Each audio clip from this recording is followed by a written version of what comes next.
Hello, YouTube. All right, today we're not talking about Vision Focus Harder, although I'm wearing one. Yes. We're going to talk about top 3 favorite guns for both Joel and I. So, should I start first? Yes, please. Yes. Tell me. So this is your favorite 3 models of guns? Yes. Okay. For me, it's going to be all pistols pretty much. Part of it is rifles expensive to shoot. If it's too expensive, it's not going to be my favorite, okay? This is true. Yeah, I got to be able to afford. I got to be able to bang every time. Lower buck. It's got to be cheap. Mm-hmm. Not free, but cheap. Anyways, my number 3 is Walther. Actually, yes. Okay. The reason why is, yes, I've owned many different Walther. Let me be more specific. Yes, I did like a lot of the Walther, but specifically PDPs. The reason why is I like the PDP plastic model with the large backstrap. It fits my hands. And also, it's a trouble-free. Before shooting that, I was shooting 10 folio, which I think if you have 10 folio, you already know you need to tinker it a lot. Yes. And the maintenance, you have to follow those spring change, things like that. So coming from that, Yeah. shooting Walther, I didn't have to worry about it. Out of the box, it's very good. During my shooting career, I started shooting the factory, complete factory. And then I broke the plastic recoil guide rod a few times. So that's when I kind of researched, okay, I need the steel one, and then maybe let's try lighter one. So ZR Tactical 15 was the one I popped the most rounds. Very reliable. And I didn't have to change the recoil spring at all. Like even if I was shooting 100,000 plus rounds. So trouble-free. I don't have to worry about it. It's reliable. I would say I don't have Toyota, but it's like Toyota car. Toyota Tacoma or Camry, you know, they're famous that you just ride it. Yeah. You don't have you just oil change. So maybe you lube once in a while. It's not necessary in my opinion. Walther, you just shoot it. Don't worry too much about lubing it at all either. Although you might need to learn lubrication for your marriage life, better marriage life, but very important to learn that for a man, I think. Yes. You've fallen in with the wrong crowd. Yeah. You used to be so sweet and innocent and quiet. Thank you. Thank you. But also everything factory, like the even factory optic plate is fantastic. So you don't have to worry about it. Just install them, just shoot them. Don't worry about guns. Now, number 2 is CZ Shadow 2, more specifically. I do like many different CZs, but Shadow 2 specifically, I would say is more refined. I shot SPO1s, Shadow 1s, things like that, but I believe Shadow 2 is a little more reliable, stronger springs, things like that. And obviously, it's a flat gun, double single action, so trigger pull is really nice. I can split that really fast, like 14 splits, 15 splits, whereas Glock, 20 splits maybe, if I'm lucky that day. So Shadow 2 is very reliable, and the price point is right on point. If you get iron sight version, right around $1,000 in the US, probably before tax. So that is a very good point. Magazine is reliable, relatively cheap magazine. You're not talking about $70 2011 magazines or $90. So that is one of my favorite because the gun shoots so flat, guns, good trigger, good reliability, cheap magazines and everything. Only one downside of that was when I use some of the hollow points, loaded long ammunition, it may not feed. I heard a lot of the European guns have a shorter chamber. Yes. So you might need to be careful, especially if you reload or you intend to shoot hollow points. You got to make sure it actually drops into your barrel. Other than that, it's trouble-free. People call it the plunk test. Yeah. So we pull your barrel out of the gun, you just drop the round in it, and you should be able to spin the round by just holding it by the case. And if you can't, if it catches on stuff, then your bullet is contacting the rifle and you need to shorten the cases. Yes. Maintaining the gun is not as easy as Walther though. Especially, for example, optic plate. You got to make sure you have a steel material and a very strong screw so you're not breaking it or coming it loose. That's very common. I've seen so many shooters have the optic fly off because the quality of screws are not good, factory provided ones. I have direct mounted ones. Usually that's the go-to, so easy because they provide everything. But if you're going optic ready, you just gotta make sure screws are strong. Now, number 1 is, it's right here. I mean, this is not specific model I'm trying to talk. This is Atlas, not specifically Atlas, but 2011 variants. In my opinion, 2011 is 2011. There's two types of 2011s, okay? Reliable 2011 and not reliable 2011. My favorite gun is reliable 2011s, which I think is not that common in terms of percentage. How many 2011s out there nowadays? Springfield makes it, Custom Guns make it, big major companies. Staccato, yeah. Atlas. Who else? I don't know. There's a bunch of companies. Yeah, some of the I think Filipino companies make it, and the Turkish company, TS, whatever. Not all of them are reliable, so that is a downside. And another downside is typically reliable ones can be expensive, right? The one you're seeing over here, Atlas One, you're talking about selling your left kidney at the right ball, maybe left one. I don't know which one's more expensive. My right one is bigger than the left, I think, but sure. What's fair market value on a kidney nowadays? By the grams, right? Yeah, you got to measure the gram. I don't know. Or ounces. Oh my. Yes. The reason why I like 2011 so much is it just fits my hands like a glove. And the grip angle is neutral, so I don't have to worry about getting into the certain wrist angle lock. So it's more of a straight angle wrist, so it's very comfortable. And there's a science paper to exert the strongest amount of grip pressure, your wrist has to be the most neutral angle.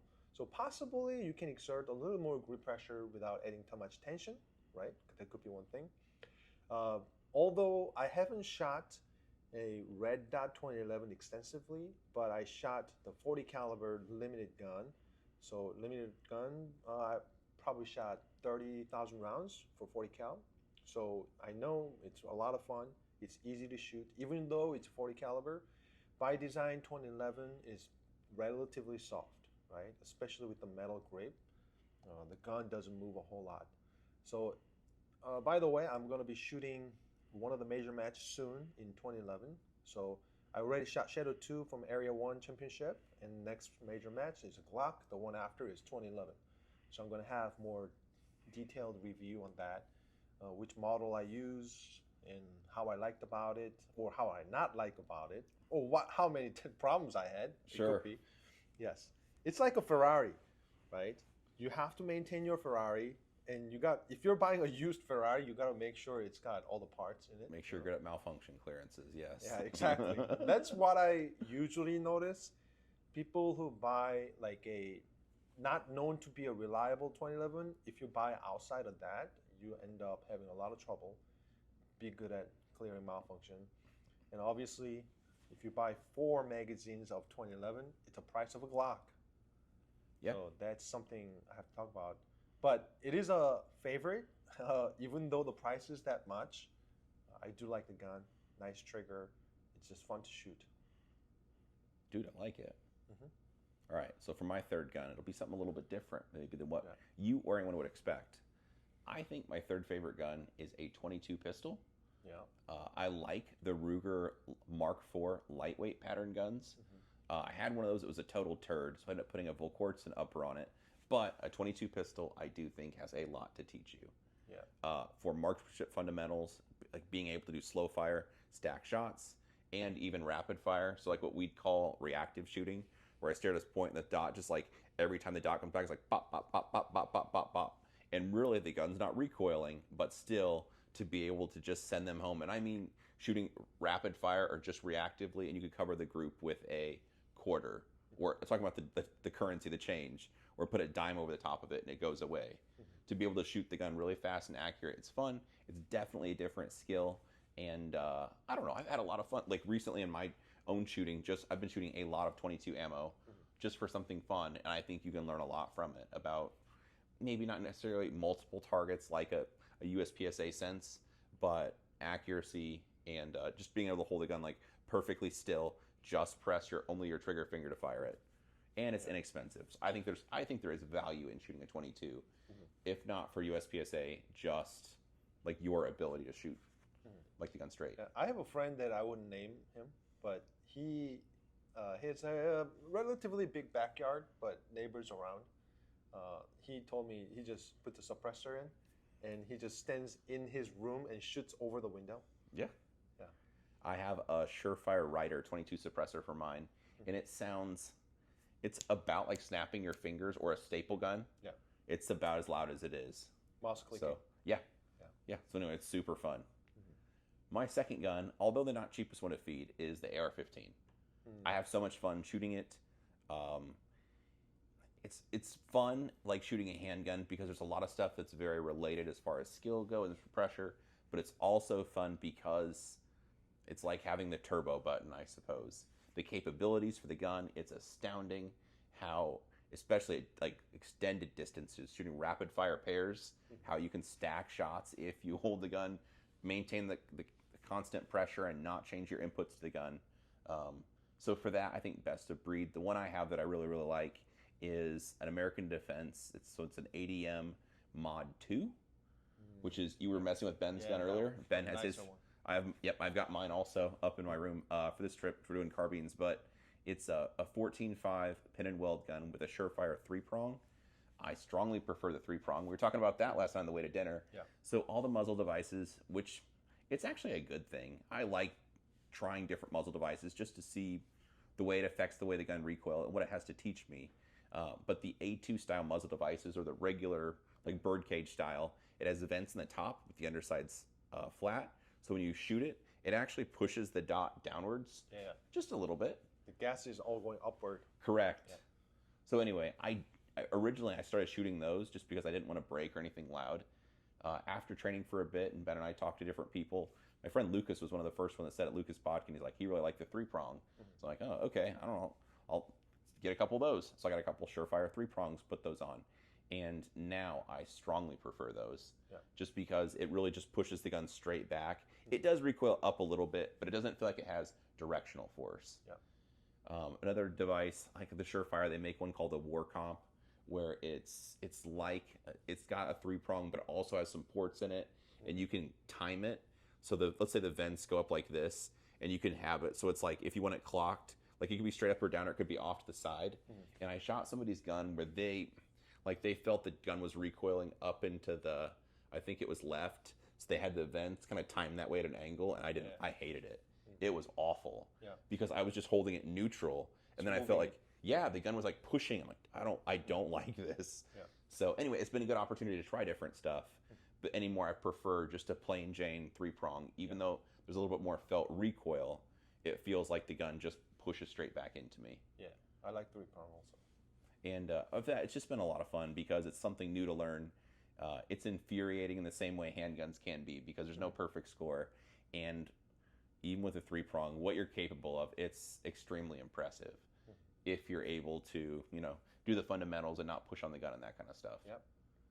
Because you watch some of the top people, or maybe on a good day, doing doubles on like 50 meters at a USPSA style target, and being able to hold the A zone or A's in very close C's, holding the guns like wop wop, wop wop. You're like, oh man, this is mostly A's in a few C's at 50 meters. Like, get out of town. So anyway, that's very, very fun because the gun has so much horsepower and so much capability. So the ADM is just, I don't know, a well-tuned, slicked up, really well-built AR-15, but whatever brand you have. Otherwise, for price point, I really like the BCM upper and the Aero Precision lower. The BCM guns are great. They're like a duty, in my opinion, a duty grade a duty grade upper, very reliable, and they're at a good price point. So everyone doesn't need to spend $2,000 on a gun. But I have 2 of the BCM uppers, and they haven't had any issues yet. Very nice one. I think they're great. Ben and I have shot them a lot and no major issues. For my number 1 gun, it's the Walther PDP. It made both of our lists. This one is currently my favorite. This is a Parker Mountain Machine. Sent me this one. This has got a dual port comp, and it's a 5-inch frame, so a Walther PDP steel frame. The frame is for a 5-inch gun. The slide is from a 4-inch gun, and then with the compensator, the dual port comp, it adds an inch of barrel, so it makes the overall gun 5 inches, and it fits in a regular size holster, which is cool because you don't need to have a special holster for it. That's nice. That is nice. So the compensated ones are fun. You'll be shooting this one tomorrow. It's like, it's like maximum attack with this thing, just because it doesn't recoil that much, and it's fun to shoot. But I have polymer and steel frame PDPs. I use mainly the polymer ones for agency style training stuff. So I'll draw from a Safari land like an ALS. But then if I want to do an open enrollment or like just a performance shooting class, then I could use the steel frame Walthers. And the nice part is the guns are pretty similar. Yeah. The steel frame has a little bit bigger frame itself. The gripping area is a little bit bigger, and it has removable grip panels. So I do like that feature. But otherwise, they take the same magazines between them and the same triggers. So if you can shoot one, you can basically shoot the other one. Yeah. The polymer frame is just a little bit smaller in diameter, but today I saw Joel demonstrating during the class, and he was accelerating the speed, or like for part of the demonstration. Hey, you know, don't overconfirm like this. Like I want you to shoot at this pace. It goes. The first demonstration was like pop, pop, pop, pop. I'm like, okay, I can say that's gonna be about the same hole, and then he goes, pop, pop, pop, pop. And in my head, I have a bad eyesight, right? So I wasn't able to look at where the bullet goes, but I was like, oh boy, I hope that was alpha. And then we walked down, and he was shooting thumb size. I was like, oh damn. Yeah. Ben was pointing out, hey, look, I'm gonna put my thumb in here. Joel's putting the bullet in the thumb size. Oh. You have good fundamentals. It's gonna go right there where your vision's looking at. So Yes. I was impressed. Oh, appreciate it, man. You're too kind to me. But anyway, I really like the Walthers. If for sport shooting or for practical shooting, I think I like the steel frame one better because you can change the grip panels. The guns also weighs a little bit more, so that does have a little bit less felt recoil because the gun's heavier. But the thing I like is that you can change the grips because the grip doesn't necessarily fit everyone's hands. For this one, it's just 2 screws. This whole thing slides off, and then they make palm swells, thin grips, thick grips. You could change the different size, so one side's thicker, one side's thinner, whatever you want. For me, I'm a simple man, so these are just the factory grips that have silicone carbide added to them, so it makes them just a tick thicker, and with the carbide, it's kind of like skateboard tape, basically. Yeah. So it doesn't Good traction. It doesn't rip your hand open or make you bleed. It's just like having skateboard tape. So yeah, just extra traction. That's awesome. Yeah. Well, I want to drop an honorary mention because you talked about AR-15. Yes. I was actually debating, do I say Walther or AR-15? I love AR-15s, but they're very costly. I love shooting. I'm not really into buying guns, although I do buy guns quite a bit. Sure. Because they wear out quick. But I'm more into shooting them as many as possible. AR-15, too much money to shoot it, actually. So PCC, I have a PCC, old Max Legrand, this is setup, Okay. which is a blowback PCC, but I can shoot 9mm. I'm not really worried about how much money I'm spending each round because I reload my 9mm, Okay.